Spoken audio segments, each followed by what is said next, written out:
And first of all, I would like to welcome everyone to what's become a kind of annual series of artists' talk, in which it's been organized by Pavilion. We've never made the sort of instrumental calculation that it has to be an artist who should be of interest to architects. Our conception is it ought to be an interesting artist. And that's its own justification. So, welcome to this series. Pavilion will describe the series to you. So, I'll hand over to her. I would, however, like to thank the London Consortium, who've continued to make a kind of financial contribution to hosting the series. And it's very nice to see so many artists from London in the room. Okay, Pavilion.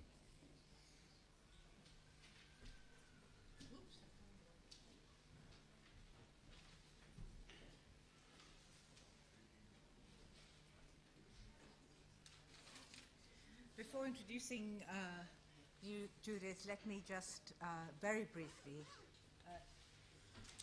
give you the speakers for the rest of the series. There isn't any kind of a theme, not even in my head this time, behind the people I've invited, except that I want to hear all of them. So today is Judith Barry, and I'll say a bit more about her in a minute. And next week we have, there's something wrong with this, am I too close to it? I can hear it. Next week we have Stan Douglas, who works in Vancouver, and whose work you probably know. And then a fortnight after that, on the 29th, we have Walid Rad, who single-handedly, of course, is the Atlas Group, a group that kind of really had me foxed because I kept wondering who the other members were, and there aren't any, of course, but there are enough people around that it looks like there might be. And then finally, and this hasn't been advertised because I've only just agreed it, Michael Landy, who gave away everything except the underpants. So I think they were even borrowed, possibly, that he was left with. Do you remember the old CNA building will be coming on March the 7th? And he's currently engaged in a vast project which includes many very fine drawings, and they're all drawings of the Jean Tinguely machine that was meant to be destroyed in the gardens of MoMA so many decades ago, but which failed to self-destruct totally. But his aim at the end of this project is to build a machine and get it to self-destruct. So I assume he will be talking about both those things, and he will be more in conversation with me than giving a straight talk. So I hope you can come to all those dates. That's next week, and then the 29th, and then the 7th of March. I'm very, very delighted that Judith Barry is with us, and catching glimpses of what the technicians were showing there. I can't wait really for her to begin. Since Mark brought in art architecture, actually, one can make a case that she's the best person to be here. She works in an interdisciplinary way across performance, installation, sculpture, architecture, photography, and new media. And she won the Kiesler Prize. I think it was the second time it was awarded in 2000. And of course, the Friedrich Kiesler Prize is for architecture and art. It is meant for interdisciplinary work across the two fields. She then won in the very next year, in 2001, in Cairo, the Pavilion, Best Pavilion Award and the Audience Award. And there's no point in going through all the massive numbers of biennales she's been in and the numbers of shows she's done. I hope we'll see some of them here. I think, though, that I should mention that from April this year, there'll be a traveling survey of her work, though we're not quite sure exactly where it'll travel to, but it'll open in Salamanca in Spain. So there's much to say about Judith's work. Its mode of presentation, which alters over time, the way in which it involves the viewer, and last but not least, its political dimension. But I really think since she's here, she can do all this better than I can. So please welcome Judith Barry.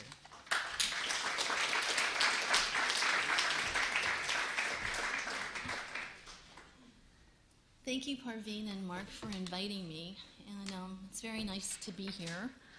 I thought what I would do is to talk about a number of projects that are more or less architecturally inflected. I've been working, as Parveen mentioned, for a really long time, so I'm not going to show you every work I ever made, because you'd be here for a very long time. But I thought I'd show you probably 12 or so works that in some way or another take up the question of architecture. I should say, parenthetically, that I don't have a signature style, meaning a lot of the comments I get about my work are, oh, gee, I didn't know you did that, which to me is a good thing. It's not good for the market, for the art market, as you probably can imagine, but what not having a signature style lets you do is it lets you do endless research. And I decided early on that that's what I was really most interested in. So all of my projects come out of a research methodology where both the form and the content are actually derived from the research I do about a specific topic. And if you could just kind of keep that in mind as we move along. May I have the first slide, please?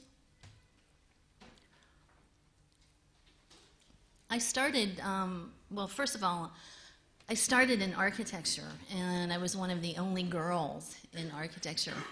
I graduated from architecture school in the mid-'70s and immediately got a job with SOM and was given the lovely task of designing bathrooms and HVAC systems and stairwells. And after about a year of that, I got laid off, which was the best thing that ever happened. And to me at that time.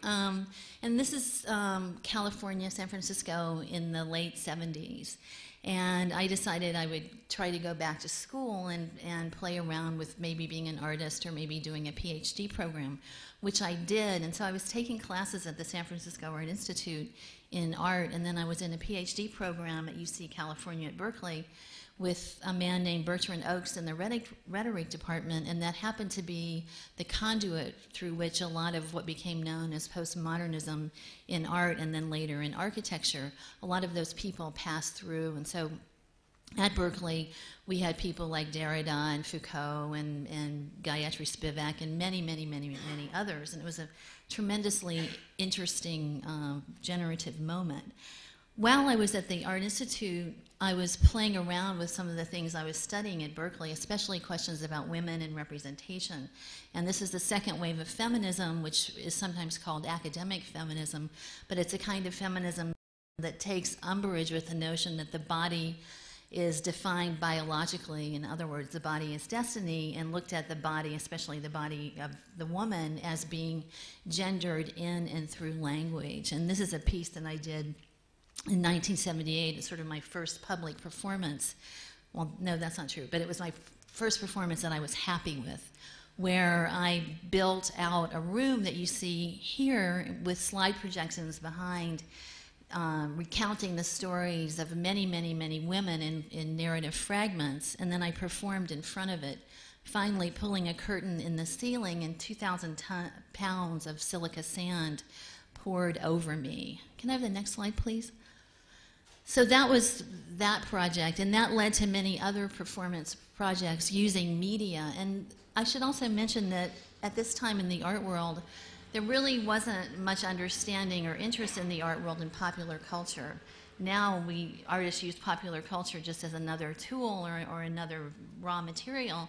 But back in the 70s, popular culture was really not much looked at in terms of being the material out of which artists could make art. And I was very interested, again, coming out of Berkeley and all the work that was being done on women, especially women in soap operas, in the question of how the woman was constructed. And so this is another piece where I not only used two characters when playing a man and a woman, it was called Kaleidoscope, but I also used slides and other media devices to define the space. Next slide, please. This is in Museum of Modern Art in San Francisco. And I was also interested in playing with the spatial relationships that the audience might inhabit. So this was a form of participatory kind of theater in the round. Next slide, please. And here's someone sleeping on the wall, and there's a slide projection that projects a bed over them. So everything was done, using media. And at this time, I became very interested in notions of dematerialized space and how dematerialized space might lead towards new ways of thinking about the body in space. Next slide, please. And these are just some other, performance pieces using media of different kinds. I should also say that first slide I showed you, next slide please, was a piece that was left up because we had this thing even back then in the 70s called performance installation, where you would do your performance like the one I showed you with the sand, and you would do it in one night, and obviously you couldn't do it again because you couldn't really spend time putting 2,000 pounds of sand back in a trough in a ceiling. So you would leave it up for as long as you could, and because a lot of people, myself, Joan Jonas, and many other people, used media in their performances. This was a form of installation, and people would come to the alternative space where a lot of this happened and look at the remnants of the work. Next slide, please. And this is kind of the final performance example I want to show. And I know I'm not giving you titles, but it would take too long to go through all of these. We also did a lot of work with media at that time, in television in particular, because the Portapak had come into being in 1975, and it was possible to do live feeds. And so in this particular performance, which was called Cup Couch, which was about metaphor and metonymy and the ways that one might perform those, I used a lot of live media that was feedback loops and all kinds of things. And again, I just want to point out what a long history that has. It's also interesting to me that the 70s performance model has so come back in the art world for those of you who are artists, and it kind of makes you wonder why. Anyway, next slide, please. I'm going to show some works I did that are not media, or not very media derived. And when I was at Berkeley, I became very interested in history, which was something that in architecture school, even though you learn the history of architecture, history in the architecture schools I went to, and I went to many, I was a terrible student and was constantly switching, wasn't really that well taught. So I really became totally fascinated with history. And what you're looking at is a device made by, supposedly made by Giulio Camillo, and it's Francis Yates's drawing of the Memory Theater. And it's a mnemonic device where you could stand in the center of that stage and supposedly ingest the entire learning of the world within a half an hour. So it was kind of an alchemical form that would actually utterly transform you, and it was based on the notion of the Neoplatonic tradition, which was had been, as you probably all know, because you all do have history now, where you could actually become divine, and so even it was really put in place to justify the divine right of kings. At any rate, I became interested with the notion of mnemonic space and what that kind of mnemonic space might be. Next slide, please. And I was invited in 1980, after performance had kind of wound down. And I should also say that when I entered the performance world, which was probably 1977, just about everybody in art school was a performance artist. Everybody, if you said, what do you do? They would say performance. And what happened to performance was that people kind of exhausted all the things you could do to the body. And also what happened was that video came along. And so that's sort of what happened. And for me, that was an interesting moment because it kind of freed me from this reliance on my body and myself and let me begin to explore other architectural issues. I should also say that I often worked to make a living while I was in school as an exhibition designer. Even though I didn't really want to be an architect anymore, there were lots of things, especially the skill set that you have from architecture school, that I found really, really useful at a time in which the post-studio notion of the artist practice, which is kind of, in quotes, a de-skilling. I think John Roberts has a pretty good book about this out now if anybody wants to read through that. At any rate, I was really happy that I had this skill set, and so I just wanted to say that, lest you think that I'm not an architecture fan, which I am. At any rate, I was invited to make a proposal. Can I have the next slide, please? In Palo Alto for a shopping mall that was going out of business, because that was right before Silicon Valley, which is in that same neighborhood, came into being. And this shopping mall owner thought if he had invited artists to put, in quotes, high art in the shopping mall, that would radically transform the shopping mall, which I thought was terrific. Of course, it didn't. But so I thought, okay, what can I do? And so I thought I would try this memory theater idea out, and I decided I would map another form of space onto the shopping mall.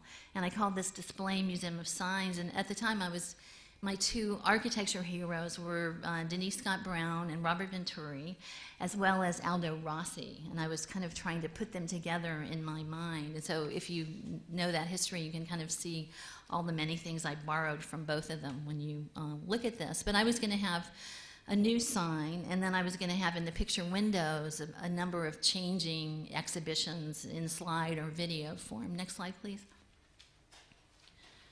To get you into the mall, and malls, as you know, are very particular, especially Southern California social spaces, I needed a map, and this is where they traditionally put the map. Next slide, please. So I actually wanted to have my map there too, and you would be able to read about the museum, and you know, there was going to be a takeaway. And additionally, I was trying out all those things that were percolating around Berkeley, such as that unhappy marriage between psychoanalysis and Marxism. So I had, instead of commodity fetishization, I had the shops collaborating on their windows. And I was equally interested in questions of desire and the notion from psychoanalysis that desire is never sated. Next slide, please. So I wanted you to kind of walk through this mall and have this experience that was spatial, that would unfold, and that would tell you. Can you focus that, please? Somehow it just went out. Yeah. I mean, it's not that beautiful, but nonetheless. This is the main part of the exhibition where I really wanted to have all of the research that I'd done represented. Next slide, please. And so I plan to have like a game area and like a little Chotsky area where you couldn't tell what was what, and you know, all kinds of little things in there. Obviously, the budget for this thing was huge, and I kind of knew when I was proposing it that it wasn't going to happen, but I was also well trained in quote-unquote paper architecture. Next slide, please. And this is just another part of it. Next slide, please. I also wanted to do a kind of deconstruction of the shopping mall, because I wanted to really show how the shopping mall functioned, and so there was going to be a real labeling extravaganza, as well as deconstruct a shop to show all the different elements that go into the design of shops. And so that was something that I really thought was extremely important. And of course, as I mentioned, this wasn't done, but I had done all this research, and I actually had so much material that I began to write an article called Casual Imagination. And I decided, since the shopping mall was really going out of business, because nothing could really save it unless it got a Neiman Marcus or an Hermes or something like that, that maybe I could use my contacts to make a videotape. And we're going to do the video pretty soon, just so you know. Yeah, but not yet. I'll cue you for that. But leave the slide projector on, because I'm going to come back to the slides as soon as that's over. By this time, we're in 1981, and this lecture isn't going to be this chronological, but it's just interesting to know like what was happening in film and video. And so by this time, computer editing had come into the video world. We had one tube color cameras that weren't huge, but they were like, you know, but they weren't portable. And we also had a little bit of effects, not not really very much, but we did have sound. And so I decided I would try to make a video using a lot of these ideas, since I didn't really want them to go to waste. And so I decided I would make a video based on some of the feminist reading I was doing at the time, in particular Laura Mulvey's article, Visual Pleasure in Narrative Cinema. And I'm sure all of you have read that article, I would think, hopefully. Anyway, what's interesting about, well, there are two really interesting things. One is the anger in the article, which if you read it now, it's kind of like, oh my God, she was really angry. And number two is the fact that in talking about what happens to women in classical Hollywood films, the woman comes on the screen and nothing happens. The plot stops. The man, on the other hand, every time he's on the screen, the plot advances. So this is a banalized version of her article, by the way. This is kind of what I took. And so what I decided to do is I would make a video based on a 30-second commercial that I would stretch out to be a 30-second video. And I would try to infill those dead spaces with, in quotes, pleasure, because this is also that moment in structuralist film when you actually weren't supposed to have narrative, because it was definitely, everybody knows structuralist film, right? Peter Kabelka, scratching on film, like no Hollywood, no narrative, film as material.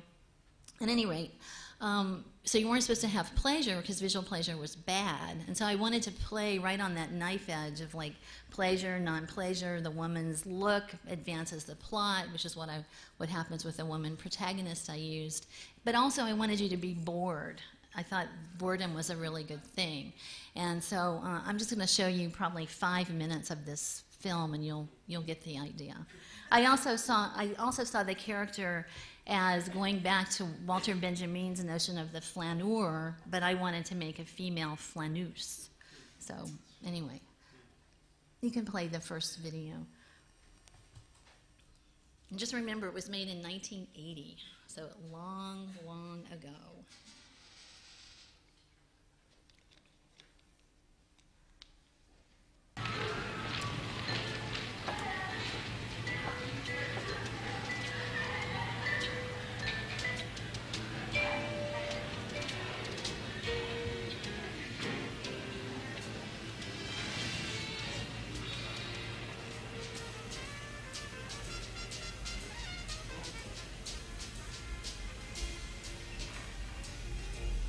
I'm just looking.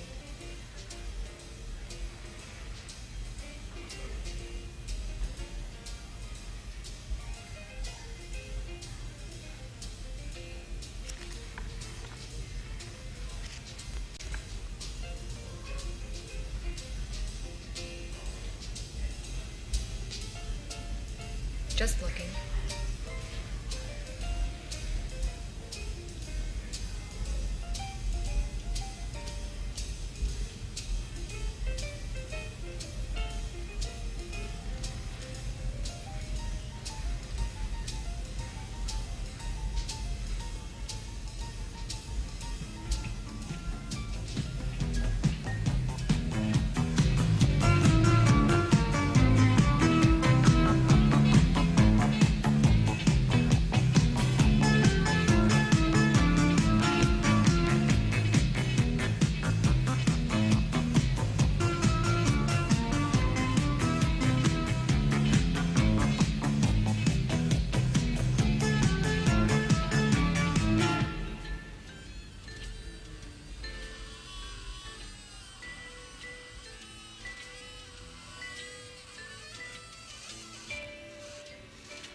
to the mall, and this just keeps happening where they run into each other and you don't know if he's real or not. And anyway, can you stop the tape? So it's, 30 minutes of that. Can I have the lights on me again? Thanks. Sorry. Now I want to switch gears a little bit, and maybe not that many. Was it like this before? Maybe it was. Okay. And just talk a little bit about exhibition design. Can I have the slides back, please? For a lot of time, well, for many, many years, next slide, please. I've been toiling, trying to make a case for artists as exhibition designer. And if you ever see my CV, you'll see that all the exhibition designs I've done are listed just like my art projects. And never has anyone taken this work very seriously. However, there was a brief moment in time when it was taken more seriously than it is. And I would say I've probably done 40 exhibition designs as an artist. So this is a lot of exhibition designing. But in the 1980s, around 1986, 87, when appropriation first came into being, and we're now at that point where Jeff Koons was first starting, Haim Steinbeck, et cetera, and now we're having a revival of that. For those of you who are artists, you might have noticed that everybody's doing appropriation again. At any rate, there was an exhibition called Damaged Goods that I designed as an artist with Brian Wallis, and my contribution to the exhibition was the design of the exhibition. I'm just going to show you a few slides. You entered from this red carpet with a piece by Justin Latta, and then, next slide please. And you ran right into a Haim Steinbeck piece. Are these names that people are familiar with? Or yeah, okay. Next slide, please. And then you ran into Alan McCullum. And what I would do with these, with this project in particular, as a designer, is that I try to collaborate with the artists. I'm a big believer in collaboration. Just about everything I do is collaborative, whether it's acknowledged or not. And so, for instance, with Houston Latta, the guy with the pedestals, I designed those hands that grabbed you as you came in and grabbed you as you came out, because I wanted a dramatic entrance and exit. For Alan, I designed those kick bases. He wanted to put them on the table in a corner because he's a really nice guy and he didn't want to take up too much room. And I thought, no. So I was able to talk him into these kick bases, which actually turned out to be a really good selling device. I wish I had bought one, but I didn't. And then people like Jeff Koons, whose vacuum cleaners are there, wouldn't let me do anything, although I was able to use his piece in a really interesting way, I thought, because the lighting for this was a mishmash between the theatrical and a kind of jewelry store lighting. And so the fluorescence in his piece I was able to make use of. Next slide, please. And this is another view of it. Next slide, please. And this is another view. And so I just wanted to show that because for this particular show, since it was a show about, as someone said, about shopping, about redeploying the object, design could actually come into the forefront of the discourse for kind of a brief moment in time. And then subsequently, of course, it kind of went away. Although I would say with artists like Liam Gillick and some other artists, I'm just mentioning him because he's a Brit, those questions of design have come back in over the last 10 years, or more especially in Vienna around the writer Helmut Drexler. There are lots of questions about design in relationship to certain kinds of architects. Can I have the next slide, please? Now, this is another kind of piece I do, which I also do a lot of graphic design projects. And this is something I did for the Carnegie International in 1991. A lot of times graphics, actually, for me, are a really good way to tell a story and get ideas across in a relatively egalitarian way. And this project, I think, really illustrates it because what it was is a series of 9 cars. Next slide, please. that every visitor to the Carnegie got during this particular Carnegie International. And this was one that Lynn Cook and Mark Francis curated, where every sculptor was trying to make an even bigger piece than the sculptor next to him. And so it was kind of a megalomaniac sculpture show. So what I did is took that memory theater idea and I inset the entire Carnegie Museum within those 9 cards and taught you how to make your own memory theater, your own mnemonic device. Next slide, please. And it used little tidbits of history about the Carnegie Museum, because Andrew Carnegie, as you probably all know, was the guy who used his money to donate libraries for free to lots of U.S. cities and lots of places in Europe. Next slide, please. And so this sort of told you how to do it. And so here's a memory card from the 16th century, which is a mnemonic device. And everybody knows how memory theaters work. I don't have to explain that, do I? Do I? Should I explain that? Yes, okay. What a memory theater is a way of remembering before the invention of writing. And it harkens back to Cicero, and it's talked about a lot in lots of philosophical literature. For instance, Augustine could supposedly dictate 4 books simultaneously to 4 different scribes. And how he did that was by using the memory theater notion, which is a way of insetting things that you want to remember into your mind so that you can recall it out of order. And in a certain way, you could say it's kind of like a proto-computer. At any rate, how you would turn yourself into a memory theater if you wanted to use this room, you would memorize the entire room, all the details where everything is, and with your eyes closed, you would go around it again and again until it was in there. Then, and only then, would you start to store memories there, and you would practice that. It was a big practicing adventure. And so that's how a memory theater works. And then these kinds of devices that you're looking at here were devices that were iconographically based, where you could embed different kinds of content. So for one person, they might be read one way. For another person, they would be read another way. And they were ways to communicate and hide secret information. Next slide, please.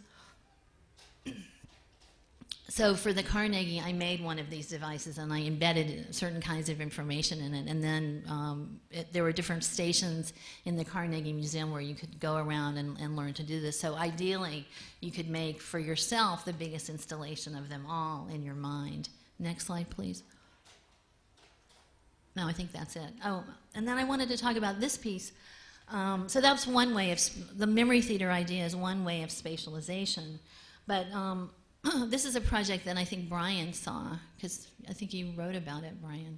Remember? Artist architecture that Michael Newman did in 1981. And this is one of the very first projects I did. And I was invited to be in the show called Artist Architecture pretty much because Michael hadn't put any Brits in it. And he was sort of embarrassed to have only people from the U.S. or other countries. And so he asked me to make a party for this show, and I couldn't make the party because there wasn't any money. But then I thought, okay, what could I put in that was British? And I remembered back to Archigram and also to the independent group. And so I did 2 interventions based on their work. Next slide, please. And then I also did a little model that was kind of about my interests. And so what you're looking at here, in the middle is General Ideas, one of their pavilions. I forget which, I think it's the Money Pavilion. And what I made were peep show models. And next slide, please. Each model had a little view box, and if you push the button, it would light up and the figures would move all around. And obviously, this is Richard Hamilton's What Is It That Makes Today's Home So Different, So Appealing? And this was made by AA students and, what's the photographic college? There's a photo college. London Photography College students. I forget. Yeah, College of Printing, right. And so I had a team of about 20 people, and we worked all night in the ICA for about a month and a half, and we made all these models, and they all moved and came to life. Next slide, please. Then the other one was the history of Archigram, which went from their very, very utopian days when they were going to live in an apartment building and walk across the East River to the end, their very dystopic days when you wore your own house on your back. Next slide, please. And then the final one was a model of the ICA that I did as a media device where you could press it was an early use of the LED screens where it would take you on a path of 22 renovations of the ICA.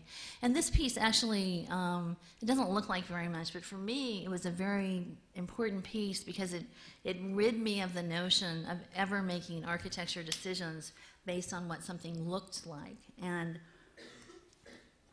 I really began to think much more spatially about the kind of work that I was making for the most part, which was a lot of video. And what happened was with that video that I just showed you, that became very popular. And it was so popular, and I was invited to so many festivals, and it was so much more fun than school that I left school. And I was making lots and lots and lots of videos, but I wasn't very happy because the discourse around video wasn't very interesting. Nobody had ever figured out the viewing conventions for video, and I'll talk about that a little more later.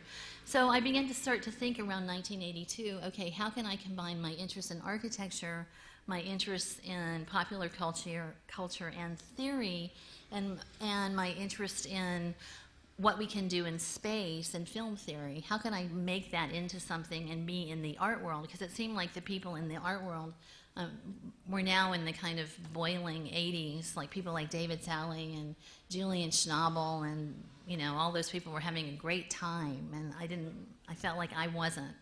So I decided, okay, I want to be where they are.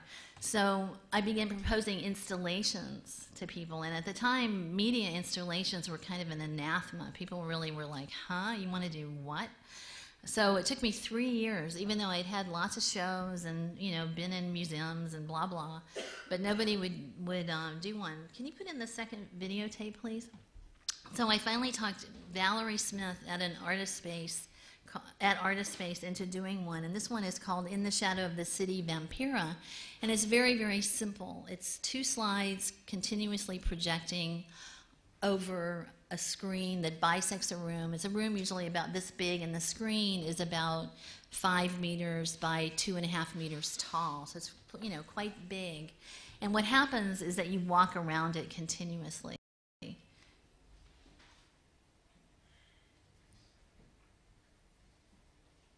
And these are just little clips, so I'm not going to bother to turn the lights off. Just remember that you're not looking at the work. You're looking at a document of the work, which is important to keep in mind.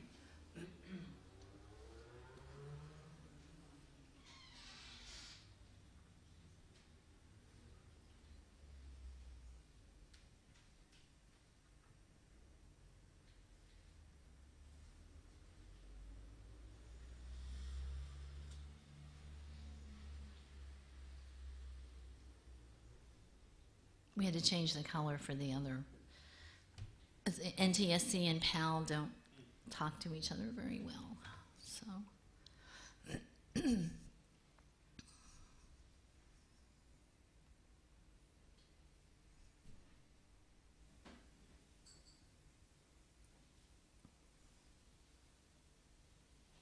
Okay, so this is the setup of the piece, and you can see that you have the screen, and then into that screen are 2 slides. There's 2 slides that are continuously dissolving in the back, and then there are 2, see, it's still too yellow, but I guess we'll just leave it. Just remember it's not yellow. Think pink, because this is really not the way it looks. But there are 2 little window masks, and 2 film projections that project continuously. Well, so it was very low tech. It just had a lot of tech, but it was low tech. And what happens is that you can either spend a lot of time in this thing. You can see the entire thing in a minute, which, you know, most people spend about 3 seconds looking at a work of art. Or you can spend a longer period of time, or you can just come in and look really quickly and leave, which also sometimes happens. But how it worked was I used these notions from film theory of how we construct narratives. Because when we see a film, even if we see a fragment, we try to construct a narrative out of it. It's just how we've now been sort of, in quotes, trained from so much television. And so you would walk around this thing and you would construct a narrative, although it wouldn't really wind up being a narrative. And so that's what was fascinating about it, is you would just walk around and around. And the title for the piece was came out of my distrust of Jean-Louis Baudrillard's notion of the schizophrenic subject in front of the screen. And he meant that in a very pessimistic way. But I thought the vampire, so the title of this is In the Shadow of the City Vampira, based on Dreyer's notion of the vampire. I thought the vampire was a much better way for explaining our insatiable hunger for images than Baudrillard's notion of the schizophrenic subject, because the schizophrenic subject is outside the purvey of language or psychoanalysis, and there's no remedy, and I really found that kind of unacceptable. So that's where the title came from. And so this piece was pretty successful, except, in typical art world fashion, people like something and they say, can you make a piece just like that, but different, but just like it, but different? So I did a lot of these kinds of pieces, and then the technology died, and it was my first experience with, dead technology, which is something that's plagued me in my entire life. And I'm going to show you another piece. This piece is called First and Third. And this came out of an invitation by John Hanthart, who was the video curator at the Whitney Museum in '86, to be in the Whitney Biennial. And as I mentioned, technology had died, and so I was forced to use video projection if I wanted to do any media. I was also only offered 2 sites. One was the bathroom, and one was the stairwell, because media could not yet enter into the actual physical space of the museum, or so I was told. So because Kenny Scharf had done the bathroom 2 years before me, I decided, well, I'll pick this stairwell. And when I started to play with video technology, what I discovered was that there was no path of light, like with a slide. In fact, you didn't see the path of light, and that led me to this project called First and Third, and it's also part of a larger series called Not Reconciled. And these are stories that I collect in a documentary fashion all over the world. I've done this project about 10 times. I'm currently doing one in Egypt about women in Cairo. And I use this very documentary-based approach, and then I hire actors to deliver the stories. And they're usually whittled down to digestible 1 to 2 minute pieces. And can you turn the sound up for this one a little bit, please? And this is at the ICA in London in 1991. I had a show there with Iwona Blazwick when she was there. And we actually did a book together called Public Fantasy, which is a book of some of my writing from that time. But this is hopefully what's going to come up next, is one of the stories. In 1941, I was living with my husband, a young second-generation Japanese in San Pedro, a suburb of California near Los Angeles. I grew up in Arkansas, in the barren, rocky part of the state. I met my husband in college. I won a scholarship. And we got married in my sophomore year. By 1942, we were forced to move back to Arkansas near my reservation. Could you believe it? We were forced. I could still remember the shock on my family's face as they saw the U.S. soldiers begin to set a series of barracks where we were to be interned till the end of the war, like prisoners. The only funny thing I remember for the entire 3 years that we were there was that a Cessna with some army men crashed into the middle of our camp. When they came to, it was hard to get them to believe that they had not landed in some enemy territory, since some of our tribal members volunteered at the local hospital, which was mostly run by Japanese. Can you turn the sound down, please? So you can see that these are not that digestible, because you actually have to listen to this story a couple of times at least to figure out what's really happening. And just so you know, what's really happening is that this is a woman who's writing about a time when Japanese people were interned during World War II, and there was a confusion because there was a plane crash, and she didn't know she married a Native American, and nobody knew like where they were at this particular moment when the plane crash happens.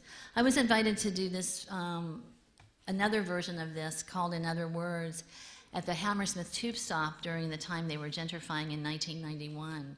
And so I did another version of those projects, which I'm not going to play for you there, and I've done them subsequently in Corsica, in Holland, in Japan, in Vancouver, et cetera, et cetera. And each time I do them, the subject matter is different. So it's been a really interesting project. And it's one of those projects where you can get rid of that notion that you have to be the artist all the time.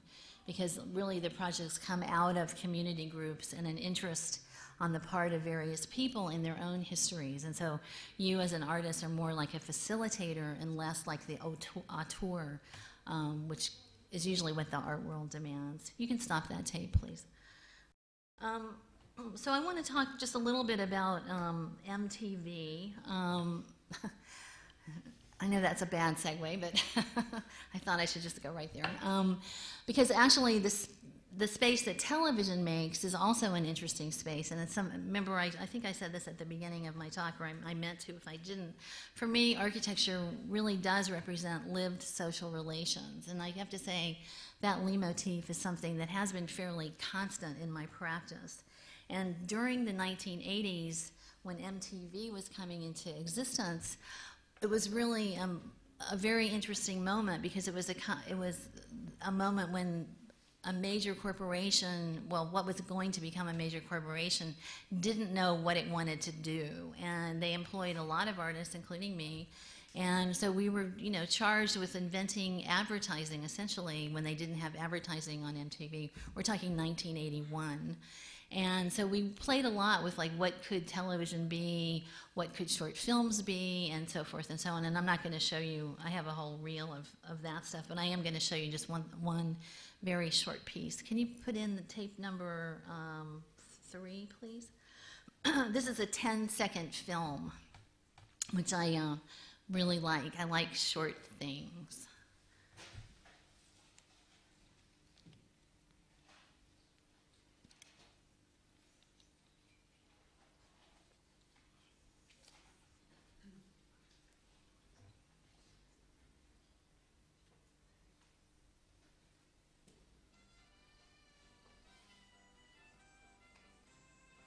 This is another one. It was 10 seconds of a filler. What we would do, well, I won't talk over this because it's so fast.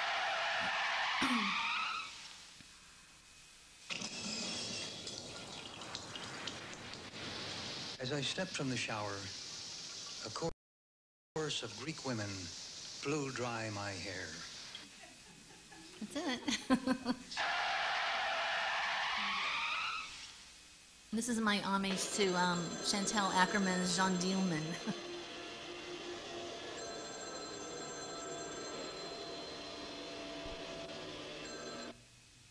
So there were lots of things like that, and many other things. We also collaborated a lot with poets. I mean, it was really an experimental moment. It lasted from about 1981 until about 1984, and then Time Warner bought MTV, and that was that, and advertising, reared its head. So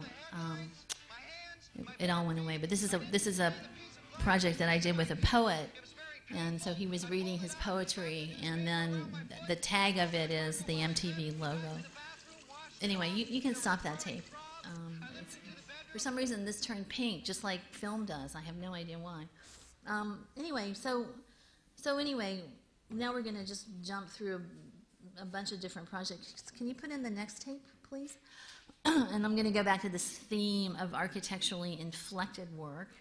All during the 1980s, before the kind of globalization of the art world, which I would periodize as starting around 1995, there was a lot of interest in what was known as site-specific work, and there were lots and lots of group exhibitions all over the world that really gave artists quite a lot of time to develop ideas, as well as actually allowing them to explore different content.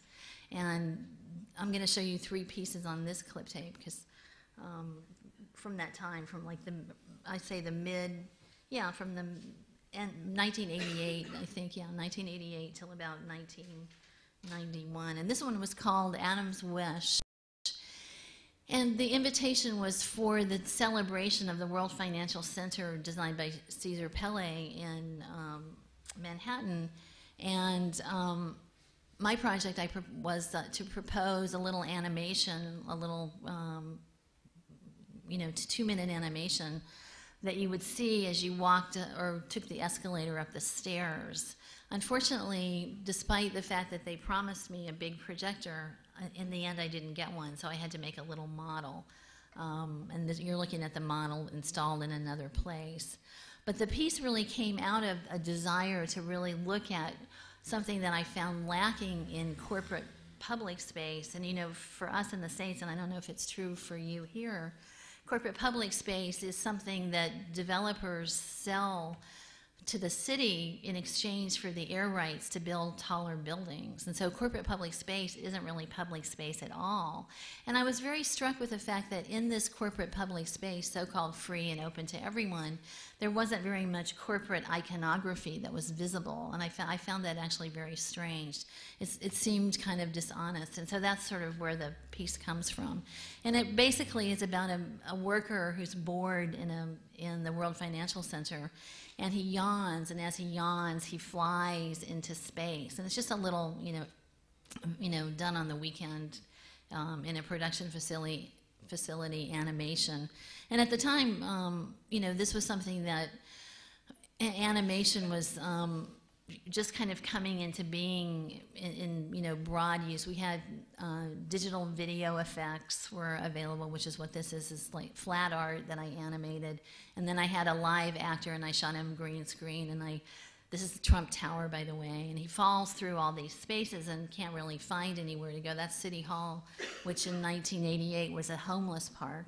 That was when unfortunately, when David Dinkins was the mayor. And so he looks around, and all he can see are, homelessness in churches, and so he decides that it's better in corporate public space, and so he flies back. And it's a little loop, and it just starts over and over and over again. And so that's that project, and there he is yawning. And that's I showed that piece at the ICA in London.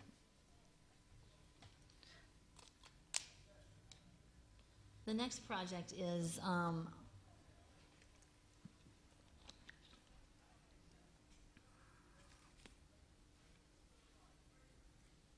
it's called Model for Stage and Screen, and I wanted to play around with vision. I was really interested in that notion of why in the 1840s there was a lot of work, experimental work done on vision and how what your eye sees and what you see have really no relationship. And I was very curious that in art, in fact, those questions don't come into art until around the 1860s, 1870s with Impressionism, where those ideas are kind of destable. But you can think back to Goethe at the end of the 1700s, and you can think of some of his experiments to get what I was after. So I made this chamber that had an antechamber and a chamber. And you could walk into this chamber, and if you closed the door in the chamber, it had two discs that were suspended one on top of the other. And you could see exactly what was happening to you. It was kind of like Jim Terrell-like. But then, even as you were seeing what was happening, the room would begin to recede. And for most people, that's a really scary feeling. And so they would leave the room, that chamber, and they would run outside. And of course, they would have retinal excitation. And so it was a way to try to show, how the projection mentality works so that you actually become like a projector in some fashion. And then this project, DuPont's A Museum of Irrevocable Loss, is a project that I did for TSWA Four Cities project, which was one of James Lingwood's many outings before he started Art Angel with a number of other people. And this is a project that was cited in Glasgow at the time that Glasgow's unemployment rate was about 47%, and Glasgow was City of Culture that year, and they had done a big city capital campaign. And so what I decided to do was to find a site, and this is a cheese market that looked quite old, but actually had only closed the year before, but it had this kind of ancient feel. And I collected all these images of Glasgow's glorious industrial past and made a little film, and I set it in a vitrine that was about 5 meters by 4 meters by 3 meters thick, and made the vitrine look like it was broken, and it was on a big hoist. And in front of the vitrine, I had collected all of these documents that were still available in all the redundant factories surrounding Glasgow. And they were incredible documents. They were ship plans and architects' drawings and bills of lading when people had gorgeous handwriting. And I invited the people of Glasgow to take the documents home with them, because I tried to give them to the historical societies, but they were all broke, and they did, the last thing they wanted were documents. And so the piece became, was called Dépense, after Bataille's notion of dépense. And it's about the need to mourn a site before you immediately build something else in its place. And I thought it was kind of an apt metaphor or an apt statement about the way images circulate endlessly, but the work that makes them often is really overlooked. And so I really wanted to stage those two representational questions about how that might work. Can you stop that tape? Like I said, I'm not going to show you everything, but I just want to show you a couple.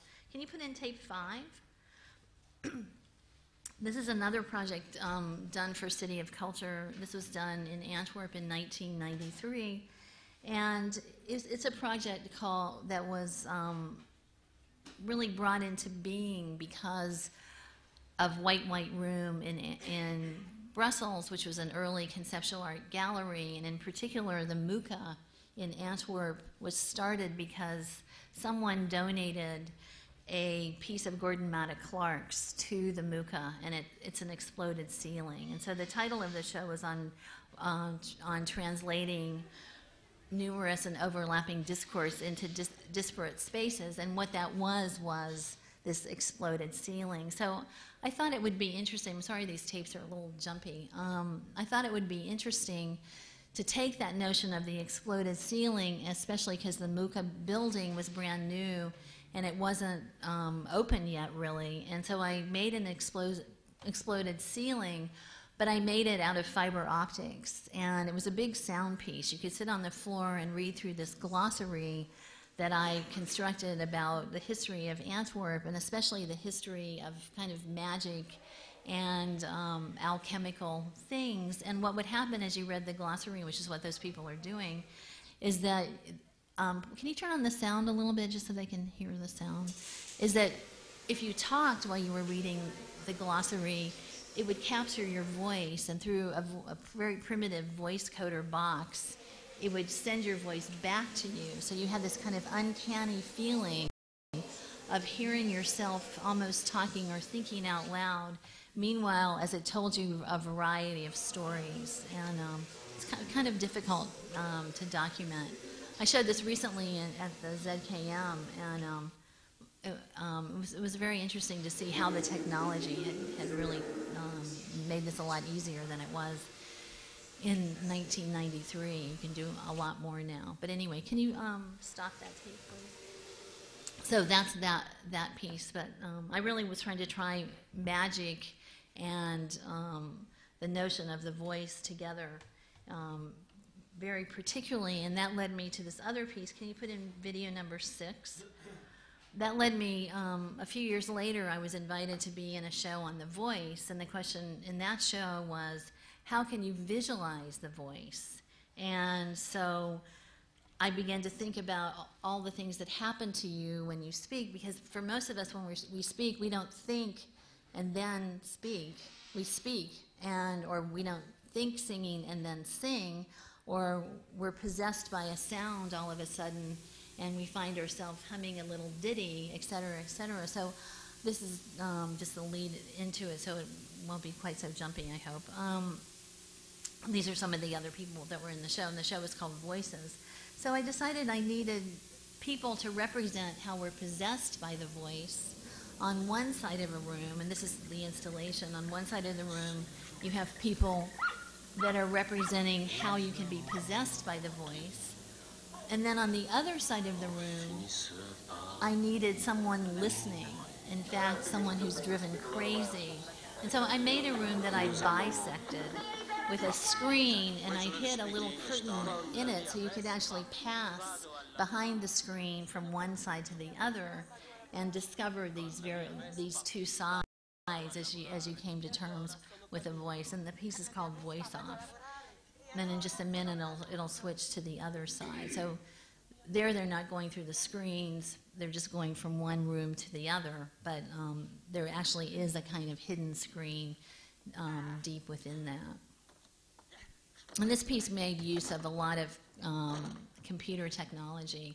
So he's been driven totally crazy by the sound on the other side of the room, and so he breaks his office. And I also was playing on the fact that with video installations, what happens, of course, is that the sound bleeds all over the place. And I thought, okay, why not use that instead of trying to like hide it and make it not part of the piece?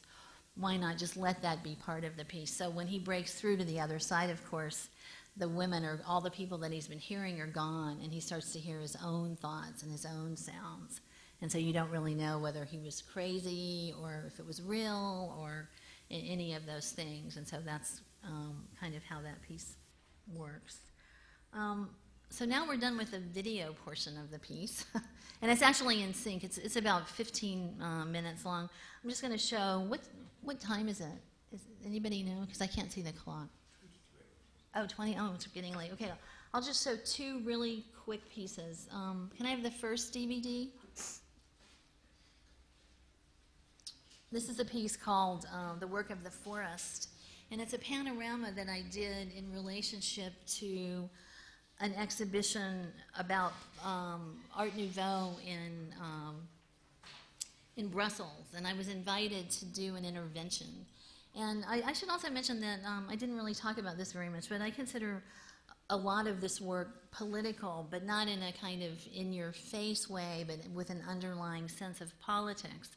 And in particular, I wanted to, in this piece, it's about the Belgian Congo, which has a very, very bloody history.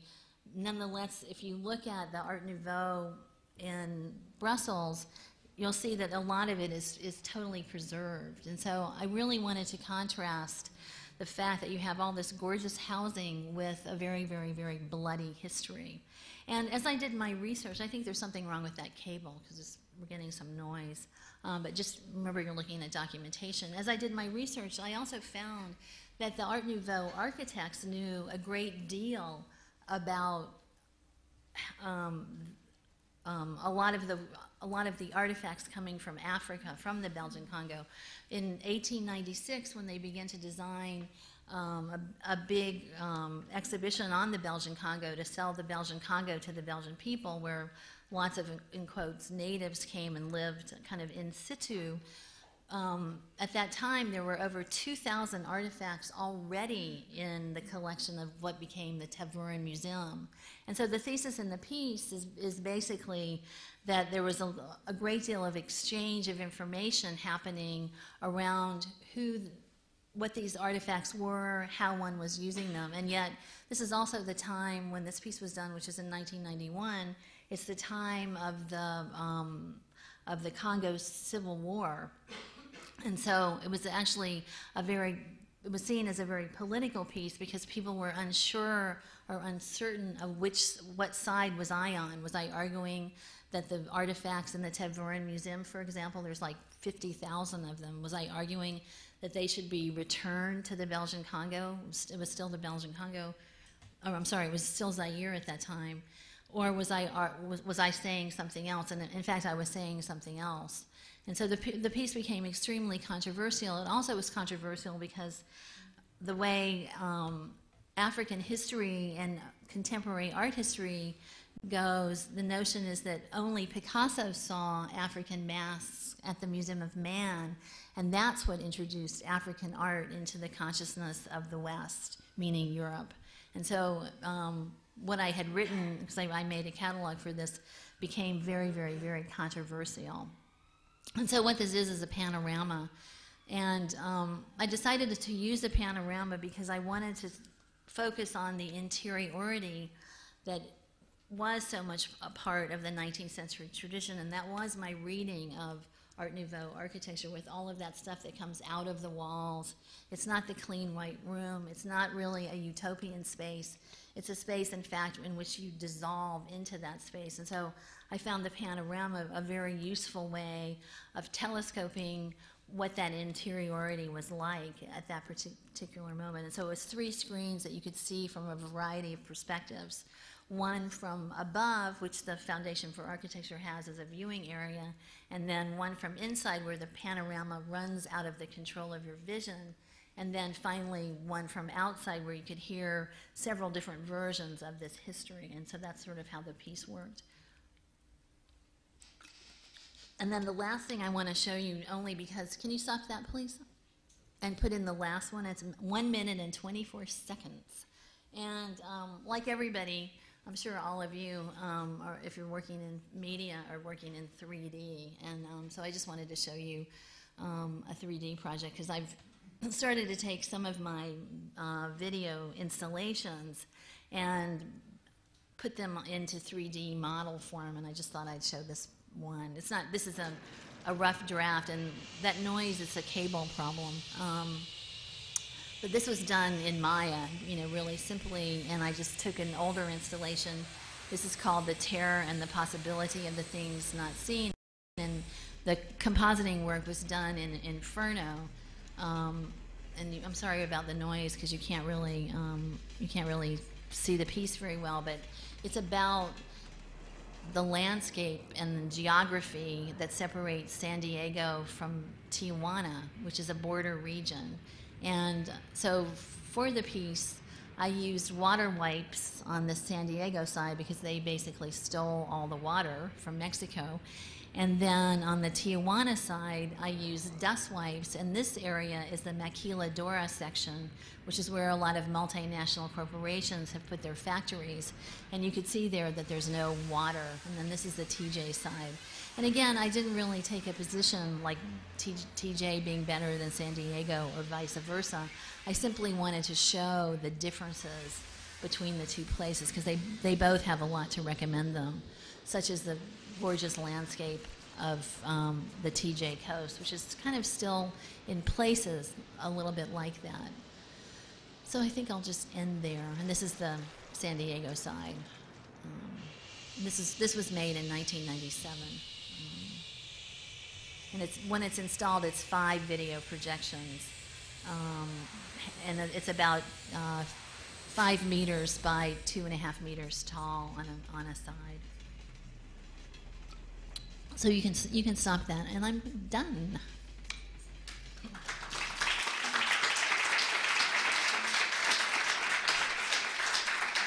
Thank you.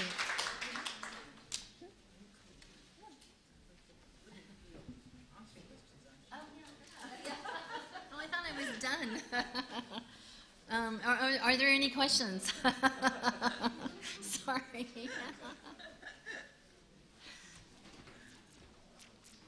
No questions. What? I know. I'm sorry.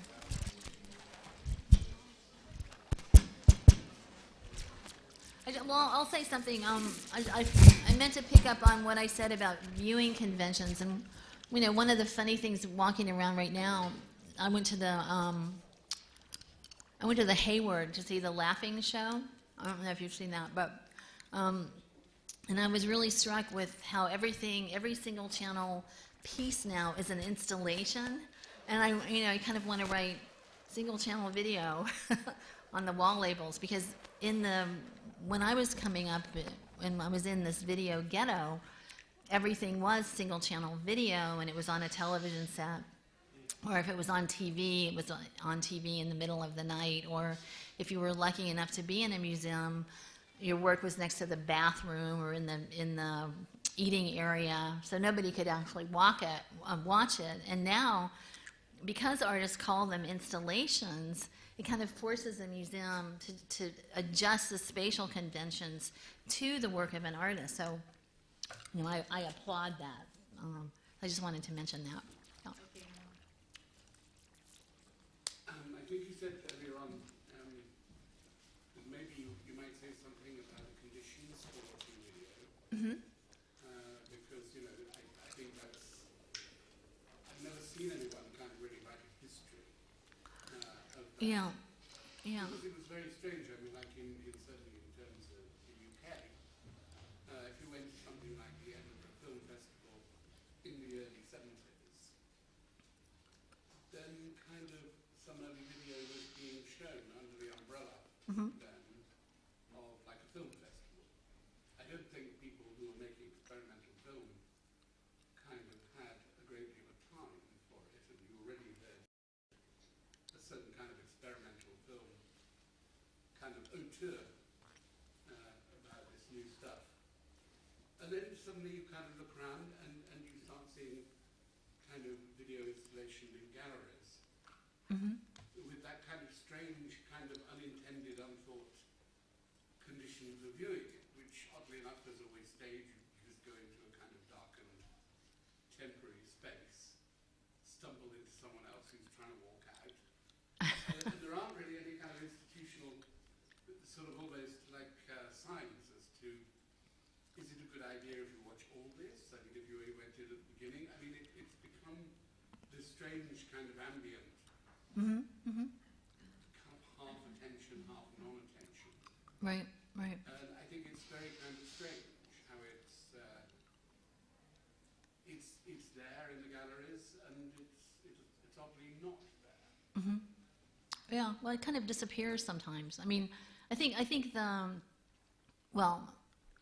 spatiality of the, I guess I would make a distinction between installations in quotes that are single channel and that are projected on a wall and they have a bench in front of them versus an installation that's more like an installation where you have to parse the space and construct the meaning of what it means as you walk through it, which is kind of what I do with my work, where I actually try to set subject positions for the viewer where you can actually you can find in the pieces where you should be for exactly those reasons of wanting to make it much more particular than this kind of ambiance.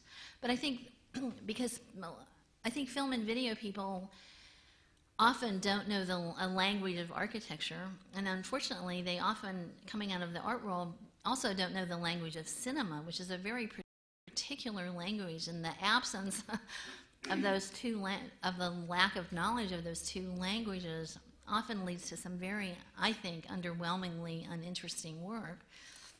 I mean, there was a time in New York around the mid-90s when every gallery you went to had a video installation with 10 or 12 or 15 projectors. I mean, it was, amazing.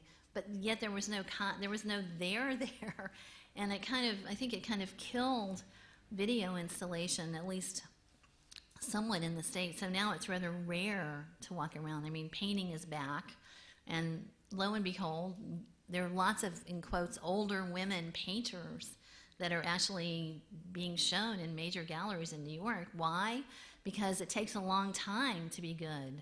And they're, 50, 70, pretty old, but they're having great shows like Maria Lansing or Joyce Pensato, who was a contemporary of Christopher Wool. And so, the difference between film and video, which seems like, do it yourself, anybody can do it, versus painting, I think it's right now it's an interesting moment. I'm just talking about right now in the art world in terms of, what people are buying and what they're interested in. And I think those, the skill set issue has certainly come back into the art world over the last 5 years, which I think is a really good thing. But the viewing conventions, I don't know what will happen, because since the glow has gone off the video installation, and the other thing that really annoys me is when people call them films. Will you come to my film? No. Why? Because it's not a film. You did not make a film. But they are all dovetailing together, and they are, I think they're all collapsing, which is a good thing, all these different medias. I mean, as Rosalind Krauss wrote in her book about the post-medium condition, I think that is, really coming into being, and that's a good thing. But I guess I have some anxiety that this nauseant field will not develop further anytime soon, because there's much less interest in video installations, because quite frankly, quite a few of them were not that interesting, and they were very expensive. And also you needed a room that's more or less dark, and nobody likes dark rooms, least of all me. So, I think it's a very big problem, actually. I'll go out on a limb and say that I kind of think the video installation world is a little bit in trouble right now because of that. So, I don't know if that answers that question, but... It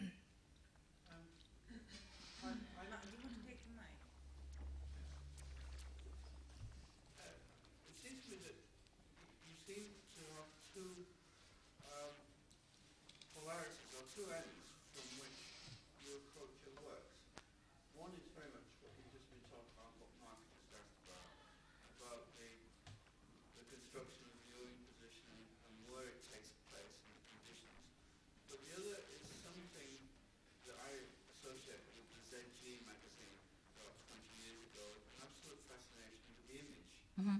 And the absorption in the image, a kind of obsessive quality that may adhere in the image, even in extremely public conditions where, in a sense, absorption and fascination couldn't possibly take place in the usual sense of contemplation, because you're passing by or it's in public or it's part of publicity. And there seems to be some kind of alternation between those two, and a kind of juggling with the instability of how absorbing an image can be or could be. Yeah, no, I think that's true. I think, well, I didn't say this in this lecture, but sometimes when I'm talking to painters, I tell them I'm a painter too, because I work with computer graphics, and I have for years and years and years. And whenever I'm working on something, I'm essentially painting. I'm doing it frame by frame, and really working on color and how it looks, and making a lot of decisions that are very similar to the painter. But But what I think your question is an interesting one, and I guess I'm interested in the image, but I'm not that interested in beauty. And I think it's, to some extent, important to make that distinction. I'm interested in the image and the image quality being powerful enough to get your attention, even if it is on a public street. So I do pay attention to all of those questions about, like, what kind of projector is it, and how does it look, and what are these images really looking like, and blah blah blah, because I think it really is important. But in the end, it's in service of some idea that I'm working on. So I want things to look to be captivating enough so that you will look again. And I think that's kind of the artist's job. I think we're in in an art world, you're in the job of trying to get people to look a little bit longer than they want to at your work, and you have to give them some reason to look a little longer as an artist, and spend a little more time. And I think attention to detail, just as in architecture, is really important. I think in installation work, attention to detail is also really important, because it is a different kind of experience. It's not the aesthetic experience of standing in front of the painting, where the painting will reveal its meaning in that way. So I guess for me, they're both, they're all really important, and there are other issues too, but that's a good observation. Anyone else want to make a comment or ask a question?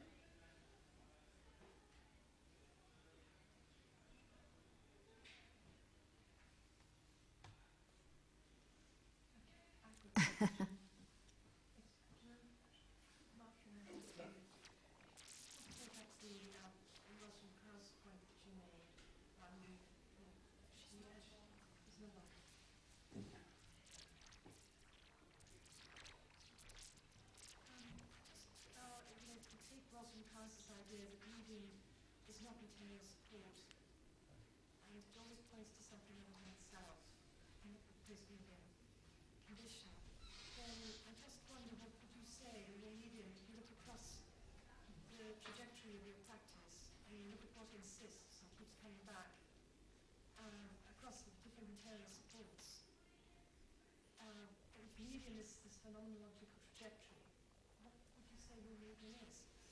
I don't, I've been asked that question before, and I really have to say I don't have one. I mean, I would use whatever, if there was a new medium, I would use, and I didn't show you a lot of work that, I believe in failure and experimental things, and I have a lot of projects that failed, and I'm sad about the art world in the sense, they're not sad, I wouldn't say sad, but I'm disappointed that we now live in such a market-driven economy that that notion of the art world as a place to experiment has kind of gone away.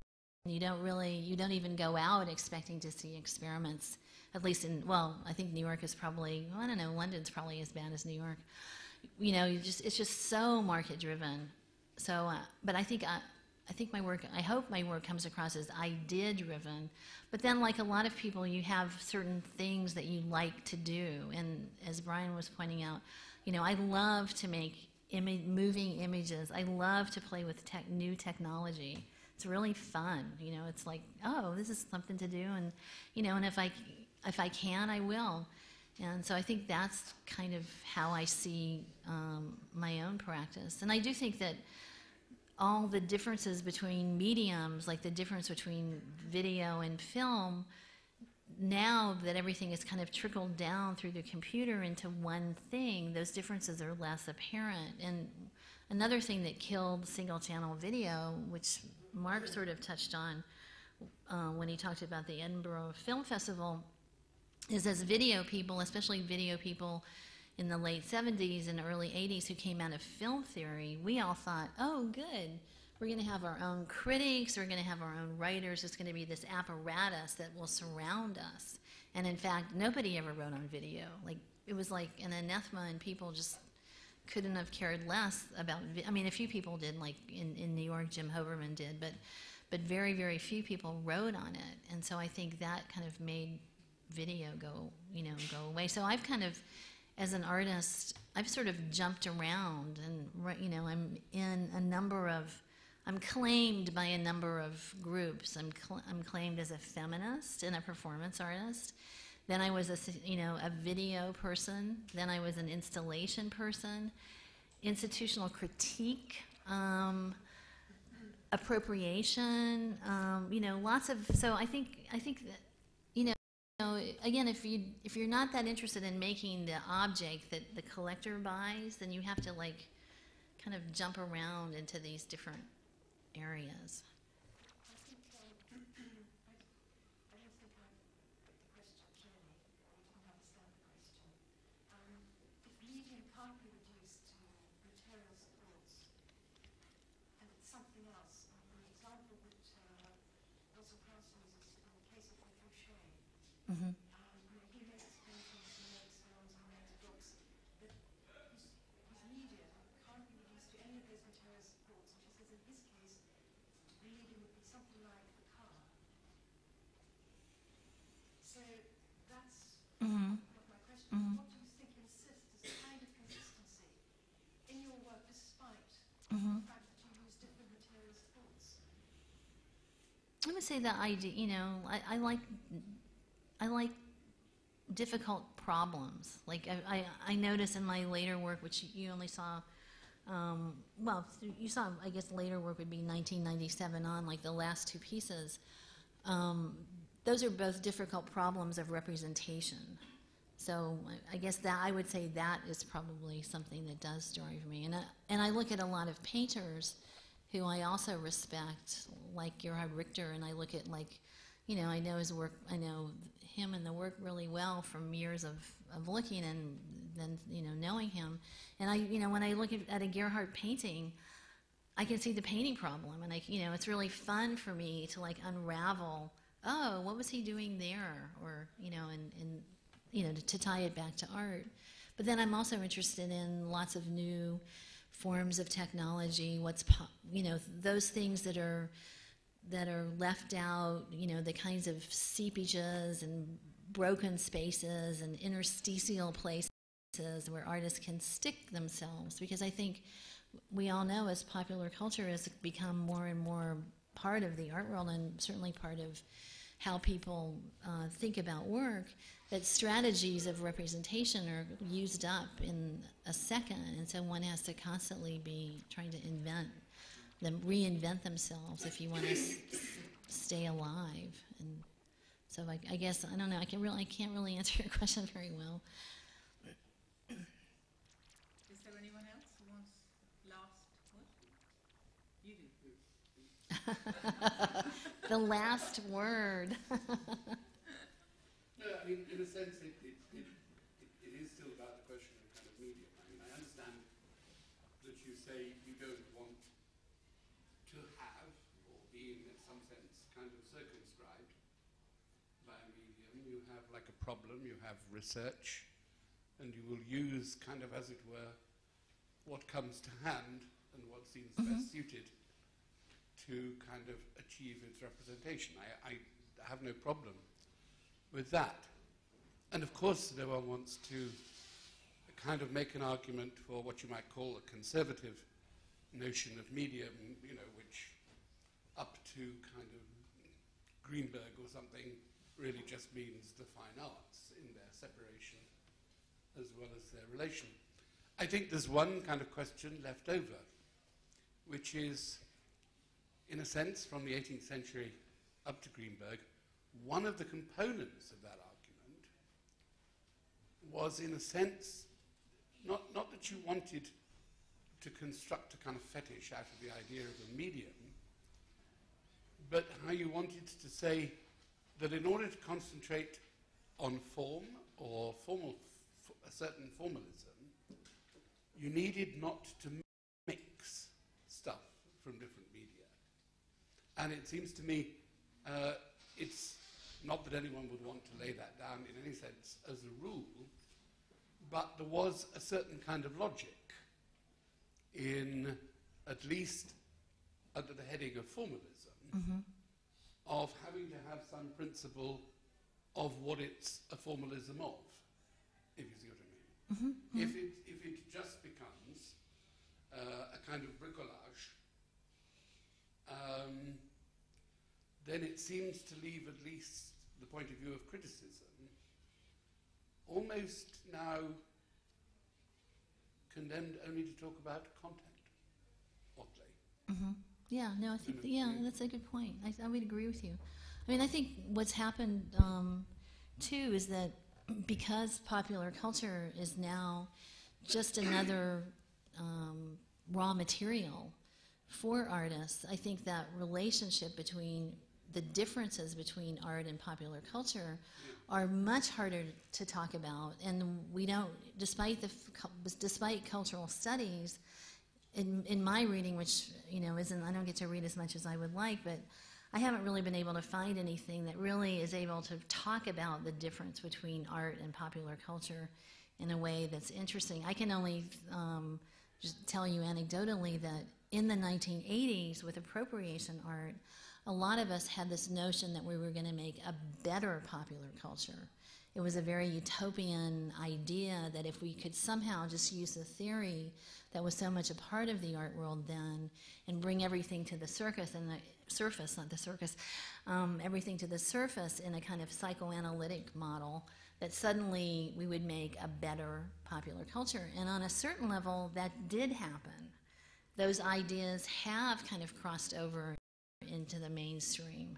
And you have really smart corporate creatives, some of whom I worked with at MTV, who were incredibly well educated, but they didn't really care about the quality of popular culture as much as they did about branding and some of these other things. And so, that I see that as like a kind of lost opportunity with appropriation art. I'm talking about the mid-'80s, as the theoretical discourse which underpinned appropriation never really, at least that I've been able to find, never really came up enough to take us to the next level of that discourse. And so, you know, you still see articles that reference Baudrillard or Laura Mulvey or, you know, whatever, and you're kind of going, huh? How can you write about that 20 years on? I'm sorry, it's that is over. But nonetheless, it's trotted out by every graduate student continuously, and a lot of the stuff that's been done in cultural studies hasn't been respected in art history. And, you know, as much as I'm pals with a lot of the October people, October so missed the boat because they really distrusted popular culture, and they would never really allow it to come in. And so, and they were really the keepers of the flame, at least in the U.S., in terms of what could be written about in high art. And there was there was an issue even about it around in I think in 1989, about popular culture, which was just a dreadful issue. I recommend it to everyone because it really was a kind of lost opportunity. And then meanwhile, lots of other things happened. And so now we live in a kind of, at least in New York, and at least in you know, in my way of thinking, we live in a very untheoretical moment where people aren't, you know, the people who could write about it aren't writing about it, and the people that should be written about don't get written about, and it's just more market palaver, and it's just, you know, it's a disappointing moment, I think. And certainly young artists no longer that are using popular culture as raw material certainly aren't trying to make a better popular culture. They're trying to be popular culture producers, and of course they don't have the means to do that. So inevitably they crash and burn. And I won't mention any names, but, you know, that's just, you know, part of the equation now as they reach for that and can't do it because they don't have a staff of 50 or 100 or even 2 that really can churn out ideas and get them done and blah, blah, blah. So, you know, I think it's a real strange moment. But anyway, okay. I don't want to end on such a sour note. Well, the thing is, so go out and have fun. The thing is that I think this is one of the few libraries that has October. Am I right? It does.